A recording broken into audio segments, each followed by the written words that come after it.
బహుశా ప్రపంచంలోనూ దేశంలోనూ ఎక్కడ లేనటువంటి ఏ ముఖ్యమంత్రి ఏ నాయకుడు ఆలోచన చేయనటువంటి ఒక వినూత్నమైనటువంటి సంస్కరణని తీసుకొచ్చినటువంటి వ్యక్తి జగన్మోహన్ రెడ్డి గారు.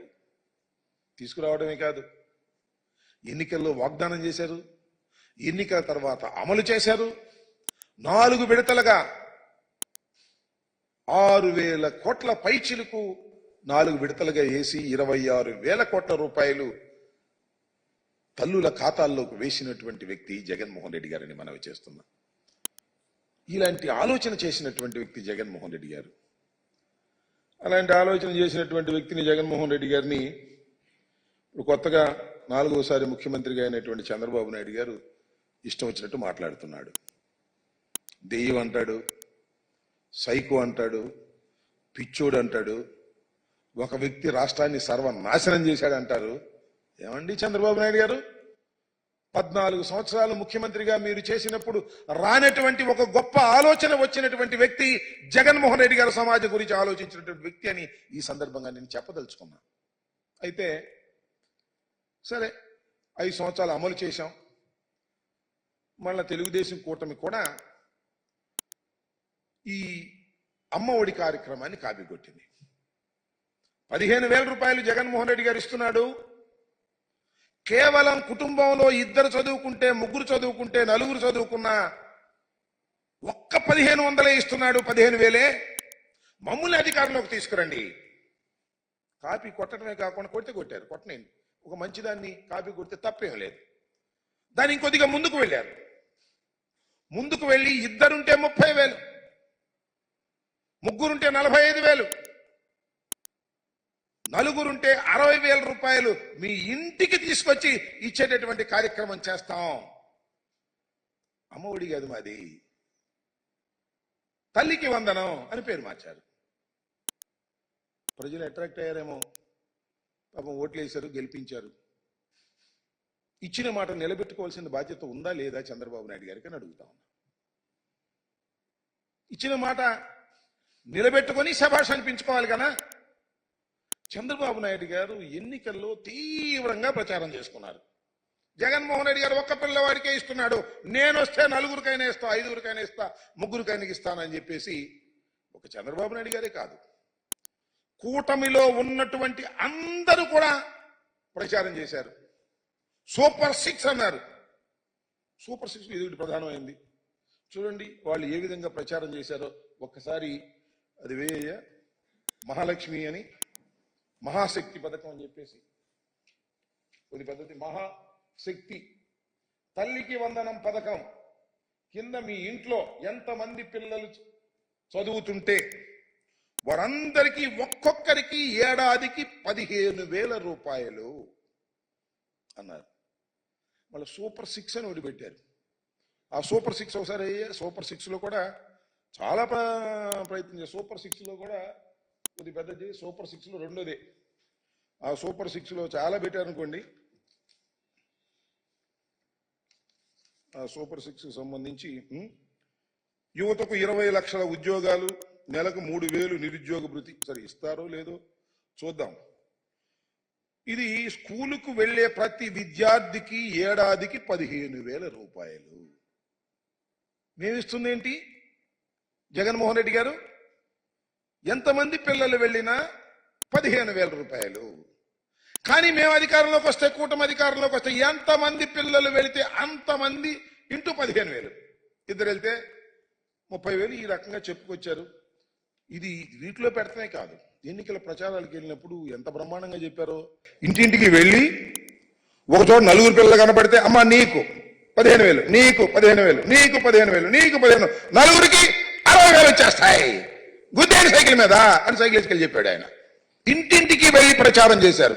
శభాష్, తప్పు లేదు. మీరు మేనిఫెస్టోలో పెట్టారు, వాగ్దానం చేశారు, సూపర్ 6లో పెట్టారు, ప్రచారం చేసుకున్నారు, ఓట్లు వేసుకున్నారు, అధికారంలోకి వచ్చారు. ఏం చేయాలి ఇప్పుడు? అమలు చేయాలా లేదా? అమలు చేయాల్సిన బాధ్యత మీకుందా లేదా? రాత్రేనండి GOMS 29 రిలీజ్ చేశారు. అంతేగా GOMS GO MS number 29 release చేశారు. దానిలో ఏమి రాశారో, ఏమి జీవోలో ఇచ్చారో రాష్ట్ర ప్రజానీకం తెలుసుకోవాలని ఈ సందర్భంగా మనవి చేస్తున్నా. దానికోసమే ప్రత్యేకంగా చెప్పడం కోసం ఈ ప్రెస్ మీట్ పెట్టామని కూడా మనవి చేస్తున్నాం వైఎస్ఆర్ కాంగ్రెస్ పార్టీ తరఫున.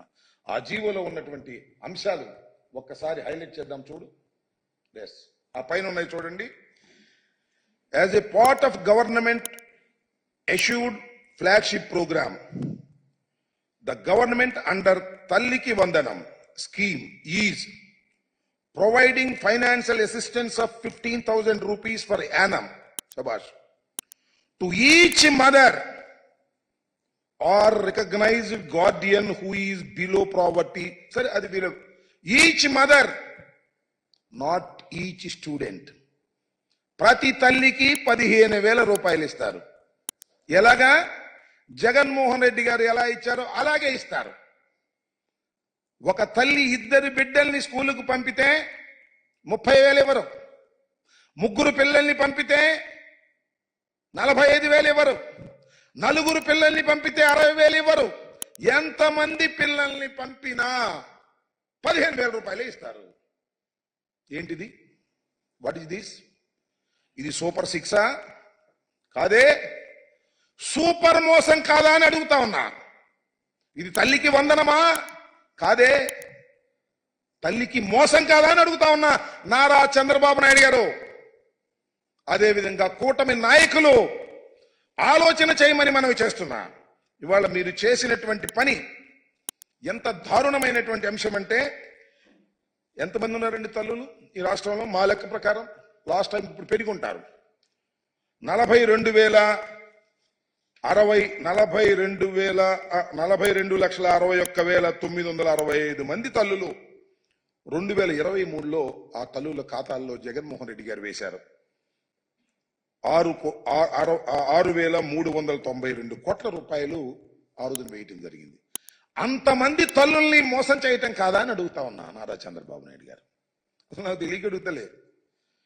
ఇచ్చిన వాగ్దానాన్ని నిలబెట్టుకుంటే ఆయన నారా చంద్రబాబు నాయుడు ఎందుకు అవుతాడు? మరెవరో అయ్యేవాళ్ళు. నేను చాలా సందర్భాల్లో చెప్పా, గతంలో కూడా ఎన్నికలకు ముందు, ఇచ్చిన ప్రతి వాగ్దానాన్ని నిలబెట్టుకున్న మొనగాడు జగన్మోహన్ రెడ్డి. ఇచ్చిన ప్రతి వాగ్దానాన్ని తుంగలో తొక్కిన మోసగాడు నారా చంద్రబాబు నాయుడు అని మనవి చేశాను. ప్రజలు మరి రిసీవ్ చేసుకోలేదో, మరి ఏం జరిగిందో మాకు తెలియదు. కానీ నాకు తెలియగలుగుతాను, ఆయన చంద్రబాబు నాయుడు గారు ఇంత పచ్చి మోసం రాష్ట్రంలో నువ్వు చేస్తున్నావంటే ఏం చెప్పాలని నేను అడుగుతా ఉన్నా. ఇది చంద్రబాబు నాయుడు గారికి అలవాటే, కొత్త ఏం కాదు. అలవాటు పడిన వ్యక్తే, మోసం చేయటంలో బాగా అలవాటు పడినటువంటి వ్యక్తి. రైతులకు రుణమాఫీ చేస్తానని చెప్పి రుణమాఫీ ఎగ్గొట్టినటువంటి వ్యక్తి. దీనికి సమాధానం చెప్పవలసినటువంటి బాధ్యత కూటమికి ఉంది అని మనవి చేస్తున్నాం. ఇంత పచ్చి మోసాన్ని ఎలా ప్రజలు భరిస్తారో చెప్పాలి. ఇలాంటి తప్పుడు వాగ్దానాలు ఇచ్చి నేను చెప్తున్నా, జగన్మోహన్ రెడ్డి గారు ఏం చెప్పారు అమ్మఒడి కార్యక్రమంలో? అయ్యా, అమ్మఒడి సక్సెస్ఫుల్ గా అమలు చేశాం, మళ్ళా అమలు చేస్తాం. ఇంతకుముందు 15,000 ఇస్తున్నాం, ఇప్పుడు 17,000 ఇస్తాం అని తన వాగ్దానంలో చెప్పాడు, మేనిఫెస్టోలో. ఎందుకంటే రాష్ట్ర ఆర్థిక పరిస్థితి తెలుసు, జగన్మోహన్ రెడ్డి గారికి తెలుసు, చంద్రబాబు నాయుడు గారికి తెలుసు. కానీ చంద్రబాబు నాయుడు గారు ఏంటి, పని అయిపోయింది పర్లేదు అని మీకు తెలుసు కదా. చాలా సామెతలు ఉన్నాయి. రేవు దాటిన తర్వాత తెప్ప తగలేసేది ఎవరు? నారా చంద్రబాబు నాయుడు గారు. వాడ మీద ఉన్నప్పుడు వాడ మల్లయ్య, వాడ దిగిన తర్వాత బోడి మల్లయ్య. ఎన్నికలకు ముందు వాగ్దానాలు చేయటం, ఈ ఎన్నికల తర్వాత తూ అని మేము ఎక్కడ వాగ్దానం చేసాం, అదంతా చేశాం కదా, అది అని మాటలు మాట్లాడటం ఏమిటి దుర్మార్గం అని అడుగుతా ఉన్నా. ఇంత పచ్చి మోసం చేసేటటువంటి కార్యక్రమానికి నారా చంద్రబాబు నాయుడు గారు దిగజారిపోయారు. కొత్త కదా, అలవాటు పడ్డ చీటర్లాగా ఇవాళ ప్రజల్ని మోసం చేసేటటువంటి కార్యక్రమం చేస్తున్నారు. ఇది చాలా దారుణమైనటువంటి అంశం అని మనం చేస్తున్నాం.